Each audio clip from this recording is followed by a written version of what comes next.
William booth. इनका जन्म 10 अप्रैल 1829 में इंग्लैंड के नोटिंगमशायर में हुआ था।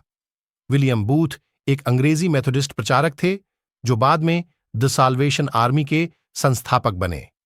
14 साल की उम्र में अपने पिता को खोने के बाद उन्होंने अपने परिवार का समर्थन करने के लिए 7 साल तक एक मोहरे के सहायक के रूप में काम किया। उन्होंने 15 वर्ष की आयु में मसीह को अपना निजी उद्धारकर्ता के रूप में स्वीकार कर लिया और परमेश्वर की सेवा के लिए अपना जीवन समर्पित किया। बाद में 21 साल की उम्र में मेथोडिस्ट पादरी के रूप में नियुक्त किया गया और उन्होंने लंदन की सडीडडकों में खुलेआम प्रचार करना शुरू किया। यहीं पर उन्होंने गरीबी के दिल को छू लेने वाले दृश्यों को देखा जो उनके बाद की सेवकाई पर गहरा प्रभाव डाला।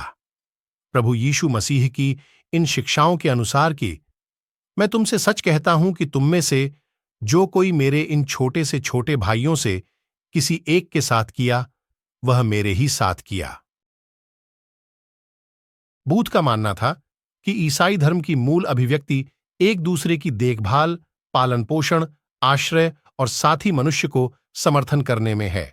इस विश्वास से प्रेरित होकर उन्होंने पलपिट पर उपदेश देने की अवधारणा को छोड़ ढेच दिया और सुसमाचार को बेघर, भूखे और बेसहारा लोगों तक ले जाने के लिए लंदन की सड़कों पर चल पड़े।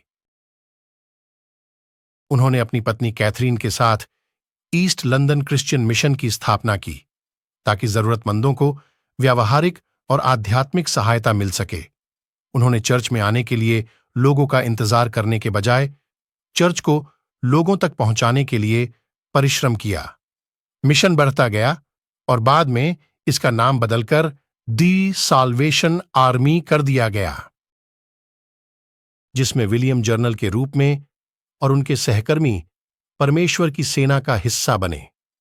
उनकी सेवकाई के पहला प्रतिफल के रूप में चोर, वेश्या, जुआरी और शराबी ने प्रभु को ग्रहण किया, जिन्होंने बदले में सडीडीएचकों पर परमेश्वर के सामर्थ्य के जीवित प्रमाण बनकर प्रचार करना शुरू किया। विलियम बूथ, जिन्हें गरीबों के नबी के रूप में भी जाना जाता है, उन्होंने लेखनीय रूप से परमेश्वर की सेवा की और अपनी अंतिम सांस तक अपनी बुलाहट के प्रति वफादार रहे। अंत 20 अगस्त 1912 को वह प्रभु में सो गए।